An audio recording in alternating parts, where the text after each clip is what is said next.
انزلناه فی لیلۃ القدر وما ادراک ما لیلۃ القدر۔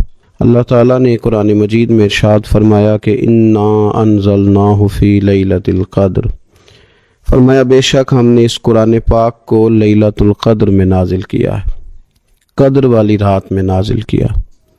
وما ادراک ما لیلۃ القدر، قرآن مجید کے انداز پر غور فرمائیں۔ فرمایا تم کیا جانتے ہو کہ لیلۃ القدر کیا ہے؟ تمہیں کیا خبر ہو کہ لیلۃ القدر کیا ہے؟ اس کی اہمیت دیکھیے۔ میں کہا کرتا ہوں کہ صرف اس ایک فکرے کو دیکھ لیا جائے، وما ادراک ما لیلۃ القدر، اور تم کچھ جانتے ہو کہ لیلۃ القدر کیا ہے؟ تمہیں کیا خبر کہ لیلۃ القدر کیا ہے؟ لیلۃ القدر 1000 مہینے سے بہتر ہے۔ ان آیات کو دیکھیں اور ساتھ نبی پاک صلی اللہ علیہ وسلم کا وہ فرمان دیکھیں جس میں حضور علیہ الصلوۃ والسلام نے فرمایا تمہارے پاس ایک مہینہ آ رہا ہے رمضان کا، اس میں ایک رات ہے جو 1000 مہینے سے بہتر ہے، اور یہ لفظ کتنے جھنجھوڑنے والے ہیں۔ حضور علیہ السلام نے فرمایا جو اس رات محروم رہ گیا وہ ہر نیکی سے محروم رہ گیا، جو اس رات محروم رہا محروم ہی رہ گیا۔ اتنی بڑی بات۔ فرمایا تنزل الملائکۃ والروح، اس دن فرشتے اور روح القدس یعنی جبریل امین اترتے ہیں، فیہا اس رات میں، بِإِذْنِ رَبِّهِمْ مِنْ كُلِّ امر، اپنے رب کے حکم سے ہر خیر کے کام کے لیے۔ سلام، یہ رات سلامتی والی ہے، ہی حتی مطلع الفجر، یہاں تک کہ فجر طلوع ہو جائے۔ سرے شام سے لے کر مغرب سے لے کر فجر تک یہ رات سلامتی والی۔ اس کو لیلۃ القدر اس لیے کہا جاتا ہے، ہمارے مفسرین فرماتے ہیں کہ اس دن قدر والی کتاب قرآن پاک قدر والے محبوب پہ نازل ہوئی اور قدر والی امت کی طرف بھیجی گئی۔ نبی پاک صلی اللہ تعالیٰ علیہ وسلم نے جب پرانی امتوں کی عمریں دیکھی، نہ کسی کی 1000 سال ہوئی، کسی کی اس سے زیادہ ہوئی، تو اللہ کے محبوب علیہ السلام کے دل مبارک میں یہ خیال آیا کہ میری امت کی عمریں تو بڑی تھوڑی ہوں گی، تو کیسے اتنی لمبی نیکیاں کر سکیں گے؟ تو اللہ تعالیٰ نے پھر لیلۃ القدر عطا فرمائی۔ گویا اس ایک رات میں جو آدمی نیکی کرے، 1000 دن نہیں۔ کتنا لوگوں کو شوق ہے کہ کوئی ایسا جیک لگے، یکدم میری ساری چیزیں بڑھ جائیں، تو اس پر بھی تو ذرا غور کرے نا۔ یہ ایک رات 1000 دن سے نہیں، 1000 مہینے سے افضل ہے۔ 1000 یکدم آپ کی نیکیوں کی عمر 1000 ماہ تک چلی جاتی ہے۔ کتنی بڑی فضیلت کی بات ہے۔ میرے رسول کریم صلی اللہ تعالی علیہ وآلہ وسلم خاص توجہ دلاتے، اس رات کے حوالے سے خاص توجہ دلاتے۔ اور یہ رات کب ہوتی ہے؟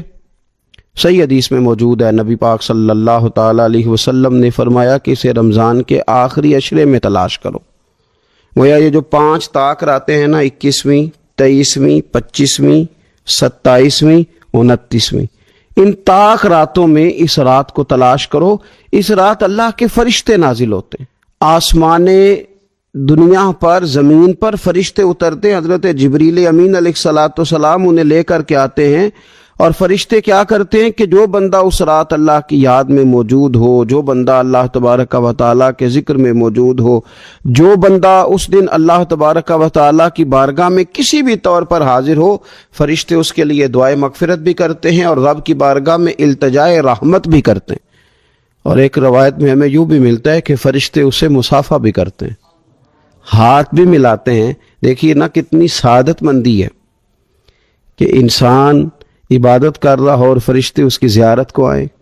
ہمارے صوفیاء فرماتے ہیں تو پکا پروگرام بنا لے عبادت کا، فرشتے کئی بار تیری زیارت کو آیا کریں گے۔ اور پھر ایک اور بات یہاں بڑی قابل توجہ ہے کہ انسان جب محسوس کرتا ہے نا مجھے کچھ دیکھ رہا ہے، تو ذرا اس کی عبادت کا انداز بھی تھوڑا تبدیل ہو جاتا ہے۔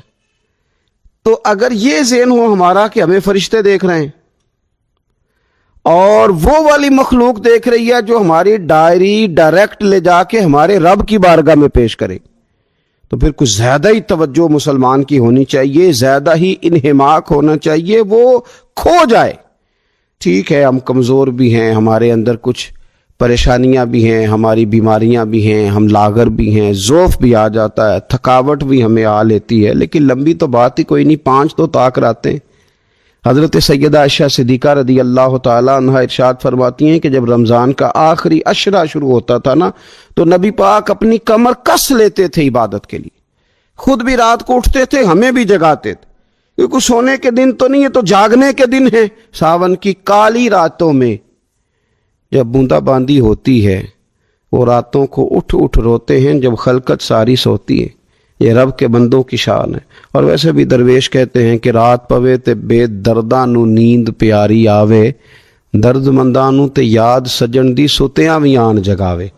تو یہ وقت ہے خاص، اس خاص وقت اس بات کی طرف ضرور توجہ کرنی چاہیے۔ اور یہ جو کہا گیا نا کہ فرشتے نازل ہوتے ہیں بِإِذْنِ رَبِّهِمْ مِنْ كُلِّ أَمْرٍ، اللہ کے حکم سے آتے ہیں اور ہر کام کے لیے، ہر امر خیر کے لیے آتے ہیں۔ تو اس میں بھی ہمارے مفسرین نے لکھا ہے کہ وہ تمہارے لیے پورے سال کا فیصلہ کریں گے کہ تمہیں کیا دیا جائے گا، تم کیا حاصل کرو گے اللہ تبارک و تعالیٰ کی بارگاہ سے۔ تو اس کا معنی یہ ہوا کہ پھر تو یہ لینے کی رات ہے۔ ایسا نہ ہو کہ فرشتے آئے ہوں، رب کی بارگاہ سے یہ پیغام کرم ہو کہ دینا ہے اور لینے والے سو رہے ہوں، وہ آرام میں ہوں۔ تو یاد رکھیں خیرات اسی کے پیالے میں آتی ہے جس کا پیالہ سیدھا ہوتا ہے، اور اگر پیالہ ہی سیدھا نہ ہو تو خیرات پھر پیالے میں نہیں آیا کرتی۔ تو پھر اس کو جو کہا گیا نا کہ یہ سلامتی والی ہے، تو اس میں ایک اور بات بھی ہمارے پھر مفسرین نے لکھی ہے کہ اس رات، شیطان تو ویسے ہی قید ہے، اس رات بندے کا نفس بھی نہیں اسے تنگ کرتا۔ یہ طاق راتیں اتنی حسین ہے کہ تھوڑی سی بندہ ہمت کرے تو اللہ عبادت کے لیے اس کے دل کو قرار عطا کر دیتا ہے، اسے سکون ملتا ہے، طبیعت ٹھنڈی ہو جاتی ہے، اور وہ بڑے ذوق کے ساتھ اللہ کی عبادت کرتا ہے۔ خوب بیداری کا مظاہرہ کریں طاق راتوں میں۔ میں نے رمضان سے پہلے مشورہ دیا تھا کپڑے وقت پہ خرید لو عید کے، اور وقت پہ سلا لو، اور وقت پہ چیزیں لے لو۔ یہ جو خاص دن ہیں عبادت کے، یہ لوگوں کے بازاروں میں گزر جاتے ہیں۔ یہ زیادہ تر وقت ہمارا خریداری میں اور شاپنگ میں اور ایسے مہمل کاموں میں صرف ہو جاتا ہے کہ جن کی وجہ سے یہ خاص چیزیں جو ہمیں میسر آنی تھیں ان سے ہم کئی دفعہ رہ جاتے ہیں۔ تو اس رات کرنا کیا ہے؟ زیادہ سے زیادہ کھڑے ہو کے رب کی عبادت کریں، قرآن شریف کی تلاوت کریں، استغفار پڑھیں۔ سیدہ طیبہ طاہرہ حضرت عائشہ صدیقہ رضی اللہ تعالی عنہا نے عرض کی یا رسول اللہ اگر مجھے یہ رات مل جائے تو کیا پڑھوں؟ تو فرمایا عائشہ تم یہ دعا مانگنا، اللہم انک عفو، اے اللہ بے شک تو درگزر کرنے والا، تحب العفو، اور تو درگزر کرنے کو پسند بھی کرتا ہے، فاعف عنی، ہم سے بھی درگزر فرما، ہمارے گناہوں کو معاف فرما۔ یعنی اس رات اللہ سے درگزر کا سوال کریں۔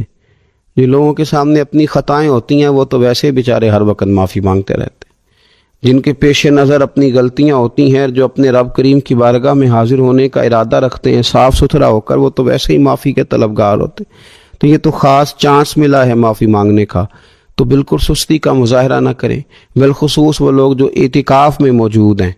نیند تو کسی وقت بھی آ جاتی ہے، آپ دوپہر کو بھی ذرا چپ کر کے لائٹ آف کریں تو یہ آ ہی جاتی ہے۔ آپ سر شام بھی تھوڑا سا کھانا کھانے کے بعد اگر کمر سیدھی کرنے کو بھی لیٹ جائیں تو نیند تو پھر بھی آ ہی جاتی ہے۔ لیکن یہ سنہری قسم کے ایام ہیں، سختی نہیں، پابندی نہیں، فرض نہیں، لیکن اگر شوق کے ساتھ، ذوق کے ساتھ، توجہ کے ساتھ۔ میں ایک مثال دیا کرتا ہوں کہ یہ ہمارے پاس قیمتی دن ہے رمضان کے، ایک عمل کا ثواب 70 کے برابر ہے۔ تو جس طرح انسان کے پاس کوئی چیز تھوڑی دیر کے لیے آئے تو اس نے جانا ہو تو لوگ اس سے زیادہ فائدہ اٹھانے کی کوشش کرتے۔ دیہاتوں میں نا غریب گھروں میں استری نہیں ہوتی تھی، ہر گھر میں نہیں ہوتی تھی، تو کسی پڑوس سے استری لے کے آتے تھے تو بوڑھے لوگ یہ کہا کرتے تھے کہ زیادہ کپڑے استری کر لو، استری واپس کرنی ہے۔ جس چیز کو واپس کرنا ہو تھوڑی دیر کے لیے ہمارے پاس ہو، اس سے زیادہ لوگ نفع لینے کی کوشش کرتے ہیں۔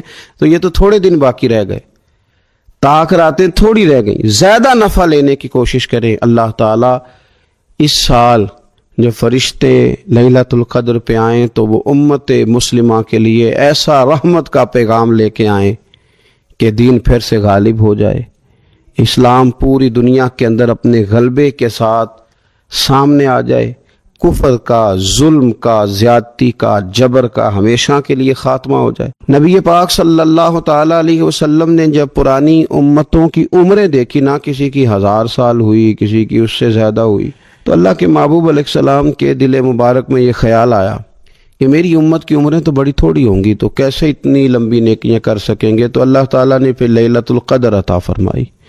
گویا اس ایک رات میں جو آدمی نیکی کرے، 1000 دن نہیں۔ کتنا لوگوں کو شوق ہے کہ کوئی ایسا جیک لگے، یکدم میری ساری چیزیں بڑھ جائیں، تو اس پر بھی تو ذرا غور کرے نا۔ یہ ایک رات 1000 دن سے نہیں، 1000 مہینے سے افضل ہے۔ 1000 یکدم آپ کی نیکیوں کی عمر 1000 ماہ تک چلی جاتی ہے۔ کتنی بڑی فضیلت کی بات ہے۔ میرے رسول کریم صلی اللہ تعالی علیہ وآلہ وسلم خاص توجہ دلاتے، اس رات کے حوالے سے خاص توجہ دلاتے۔ اور یہ رات کب ہوتی ہے؟ صحیح حدیث میں موجود ہے، نبی پاک صلی اللہ تعالی علیہ وسلم نے فرمایا کہ اسے رمضان کے آخری عشرے میں تلاش کرو۔ گویا یہ جو 5 طاق راتیں ہیں نا، 21ویں، 23ویں، 25ویں، 27ویں، 29ویں، ان طاق راتوں میں اس رات کو تلاش کرو۔ اس رات اللہ کے فرشتے نازل ہوتے ہیں، آسمان دنیا پر، زمین پر فرشتے اترتے ہیں۔ حضرت جبریل امین علیہ السلام انہیں لے کر کے آتے ہیں، اور فرشتے کیا کرتے ہیں کہ جو بندہ اس رات اللہ کی یاد میں موجود ہو، جو بندہ اللہ تبارک و تعالیٰ کے ذکر میں موجود ہو، جو بندہ اس دن اللہ تبارک و تعالیٰ کی بارگاہ میں کسی بھی طور پر حاضر ہو، فرشتے اس کے لیے دعائے مغفرت بھی کرتے ہیں اور رب کی بارگاہ میں التجائے رحمت بھی کرتے ہیں۔ اور ایک روایت میں ہمیں یوں بھی ملتا ہے کہ فرشتے اسے مصافحہ بھی کرتے ہیں، ہاتھ بھی ملاتے ہیں۔ دیکھیے نا کتنی سعادت مندی ہے کہ انسان عبادت کر رہا ہو اور فرشتے اس کی زیارت کو آئیں۔ ہمارے صوفیاء فرماتے ہیں تو پکا پروگرام بنا لے عبادت کا، فرشتے کئی بار تیری زیارت کو آیا کریں گے۔ اور پھر ایک اور بات یہاں بڑی قابل توجہ ہے کہ انسان جب محسوس کرتا ہے نا مجھے کچھ دیکھ رہا ہے، تو ذرا اس کی عبادت کا انداز بھی تھوڑا تبدیل ہو جاتا ہے۔ تو اگر یہ ذہن ہو ہمارا کہ ہمیں فرشتے دیکھ رہے ہیں اور وہ والی مخلوق دیکھ رہی ہے جو ہماری ڈائری ڈائریکٹ لے جا کے ہمارے رب کی بارگاہ میں پیش کرے، تو پھر کچھ زیادہ ہی توجہ مسلمان کی ہونی چاہیے، زیادہ ہی انہماک ہونا چاہیے، وہ کھو جائے۔ ٹھیک ہے ہم کمزور بھی ہیں، ہمارے اندر کچھ پریشانیاں بھی ہیں، ہماری بیماریاں بھی ہیں، ہم لاغر بھی ہیں، ضعف بھی آ جاتا ہے، تھکاوٹ بھی ہمیں آ لیتی ہے، لیکن لمبی تو بات ہی کوئی نہیں، 5 تو طاق راتیں۔ حضرت سیدہ عائشہ صدیقہ رضی اللہ تعالیٰ عنہ ارشاد فرماتی ہیں کہ جب رمضان کا آخری عشرہ شروع ہوتا تھا نا، تو نبی پاک اپنی کمر کس لیتے تھے عبادت کے لیے، خود بھی رات کو اٹھتے تھے، ہمیں بھی جگاتے تھے، کیونکہ سونے کے دن تو نہیں ہے، تو جاگنے کے دن ہے۔ ساون کی کالی راتوں میں جب بوندا باندی ہوتی ہے، وہ راتوں کو اٹھ اٹھ روتے ہیں جب خلقت ساری سوتی ہے۔ یہ رب کے بندوں کی شان ہے۔ اور ویسے بھی درویش کہتے ہیں کہ رات پوے تے بے درداں نو نیند پیاری آوے، درد منداں نو تے یاد سجن دی ستیاں وی آن جگاوے۔ تو یہ وقت ہے خاص، اس خاص وقت اس بات کی طرف ضرور توجہ کرنی چاہیے۔ اور یہ جو کہا گیا نا کہ فرشتے نازل ہوتے ہیں بِإِذْنِ رَبِّهِمْ مِنْ كُلِّ امر، اللہ کے حکم سے آتے ہیں اور ہر کام کے لیے، ہر امر خیر کے لیے آتے ہیں۔ تو اس میں بھی ہمارے مفسرین نے لکھا ہے کہ وہ تمہارے لیے پورے سال کا فیصلہ کریں گے کہ تمہیں کیا دیا جائے گا، تم کیا حاصل کرو گے اللہ تبارک و تعالیٰ کی بارگاہ سے۔ تو اس کا معنی یہ ہوا کہ پھر تو یہ لینے کی رات ہے۔ ایسا نہ ہو کہ فرشتے آئے ہوں رب کی بارگاہ سے یہ پیغام کرم ہو کہ دینا ہے اور لینے والے سو رہے ہوں، وہ آرام میں ہوں۔ تو یاد رکھیں خیرات اسی کے پیالے میں آتی ہے جس کا پیالہ سیدھا ہوتا ہے، اور اگر پیالہ سیدھا نہ ہو تو خیرات پھر پیالے میں نہیں آیا کرتی۔ تو پھر اس کو جو کہا گیا نا کہ یہ سلامتی والی ہے، تو اس میں ایک اور بات بھی ہمارے پھر مفسرین نے لکھی ہے کہ اس رات شیطان تو ویسے ہی قید ہے، اس رات بندے کا نفس بھی نہیں اسے تنگ کرتا۔ یہ طاق راتیں اتنی حسین ہے کہ تھوڑی سی بندہ ہمت کرے تو اللہ عبادت کے لیے اس کے دل کو قرار عطا کر دیتا ہے، اسے سکون ملتا ہے، طبیعت ٹھنڈی ہو جاتی ہے، اور وہ بڑے ذوق کے ساتھ اللہ کی عبادت کرتا ہے۔ خوب بیداری کا مظاہرہ کریں طاق راتوں۔ اگر آپ محسوس کریں نا کہ یار یہ نا میں نے بال نہیں صحیح، میرے بکھرے ہوئے ہیں، ٹوٹے ہوئے ہیں، تو محسوس کرتے ہیں یار کوئی دیکھے گا تو کیا کہے گا۔ 2 جوڑے بھی بعض لوگوں کو دن میں تبدیل کرنے پڑتے ہیں، وہ آسودگی حاصل ہوتی ہے اس سے۔